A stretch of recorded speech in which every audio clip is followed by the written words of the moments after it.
that way. Yeah. And what I saw in Akwa Ibom, I was like, wow, what is going on here? The Akwa Ibom policy on oil is not a federal. It does not emanate from the federal government, Nigerian federal government policy. The state itself is in the oil zone. It has its own policies. The people participate in whatever they want to do, and what have you. Like now, as I said before, Kenya needs to rejuvenate itself to its former glory, where we had 8 provinces, and each province should actually be given a monotomy in legislating on its own infrastructure. When we come to the national policy should actually be devolved, so that each and every state in Kenya at that particular time when we take over can actually have its own needs.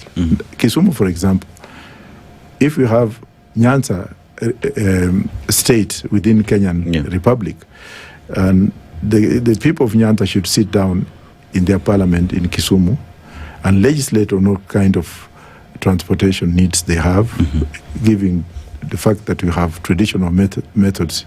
We have Lake Victoria, and also we have the trails that people have used for years.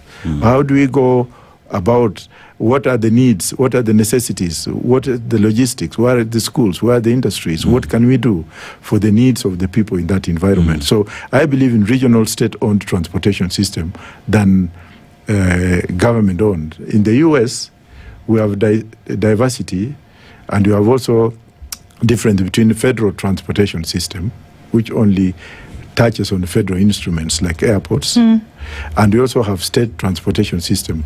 Like the state of New York has its own transportation system, which has also been borrowed by the metropolitan city of London, where the mayor of London brought in the state of New York transport expert to actually help transshape London metropolitan system, whereby the various companies were given an upper hand to apply to provide and to be controlled because of the government's stake in transportation system. But here, everything is mayhem. You have the Matatu Association. Everybody wants to speak. Everybody wants to hike their fares.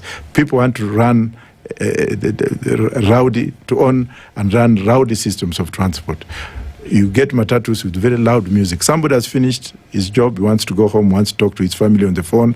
You find that all that pollution is at the mercy of who? Therefore, all those things also should be taken into consideration. Okay, so you talk about Nairobi, Kenya, essentially, in terms of its jurisdictional area, territory, in this case counties, to be collapsed and going back to the regional system that it was essentially, because Kenya was split into 8 regions before. What are the benefits of that time that could then be experienced today for which you're then proposing? At that time, Kenya was a central government oriented. The provinces were buffer zones. But what we are proposing is that if we have Rift Valley as a republic or as a state within the Republic of Kenya, with its state capital probably in Eldoret or Nakuru, then counties will remain in the region. Now what will happen is we shall have county regional assemblies, municipalities, and state assemblies. If I may give you the example of Narok, what does Narok produce? Narok produces water because it's a water catchment area. It produces wheat. It's a tourist catch. It produces meat, hides and skins, and human resource.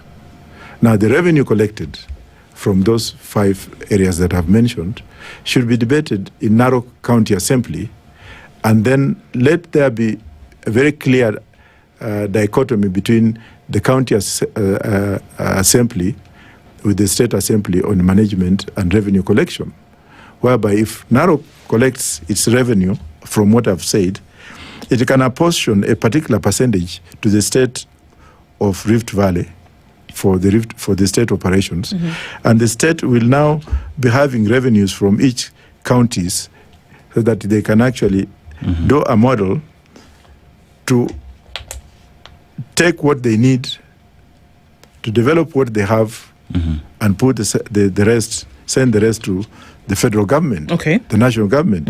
Now, in Narok, if they take 40% revenue of what they have actually produced from their own state, then they can now come up and say, okay, what is it that we need to develop Narok? They can look into the priorities like hospitals, education facilities, transportation, and then now, earmark monies for development without any other. They could have their own metropolitan colleges and any county colleges like we have in the US, county police, county security system, county courts, county number plates. Like when I was in Akwa Ibom, you find the Akwa people saying, we are from Akwa, and if you look at the registration number plates of their vehicles, they are like, they are a symbol of nationalism to the people of Akwa. Narok could also have a say in that. But because they will be within the state, there will be a parameter between freeways, highways, and internal county roads, where monies will be distributed in accordance with the policies on instrumentalities. The same thing applies to the state council, the state parliament in Nakuru. And that way, we shall actually devolve functions to the counties and the states, and people will be in a position to make viable decisions rather than having a collective nation, whereby somebody in the coast wants to talk about transport, he has to wait for somebody in Nairobi to make that for him. That is not what we have in Roots Party. Our system will be develop properly. Abolish this issue of CDF, where members of parliament are abusing the monies. Abolish these issues of governors building mansions without accountability. Abolish these issues of monies being given at funerals by governors without accountability. Let everybody be accountable, and that's why we shall have special state tribunals to try those who have messed up with the people's monies, like we have in China. In China, if you mess up, you'll be tried by the state's courts and the corrupt. That's why we don't have corruption in China and Greater Somalia in Africa. Those are the only two countries that you'll never hear of corruption. In Greater Somalia, you leave your monies there, and you can come tomorrow and find it the way you left it yesterday. We can do it in Kenya if we can. So the will of the people should be devolved, and we should have a conversation whereby this issue of somebody, and I'm deviating a little bit because I knew that you're not going to ask me. The issue of the bigger the population, the greater the power. You have 5 million votes, you have 3. No, let's have proportional representation, like what you have in Australia, so that Mijikenda can also have a dream of becoming a president in this country. This issue of people coming up and saying, oh, we are the biggest in the country, we have more votes, that means the country will go through this main drain, because they are the same people owning transportation system, they are owning logistics system, they are owning the economy of this country. Nothing wrong with that. But then when it comes to control, we must have equitable political transitions into systems, so that a president becomes just ceremonial, but the people's power is actually from the grassroots. So are you saying that in Kenya, at the moment, that the president has too much power?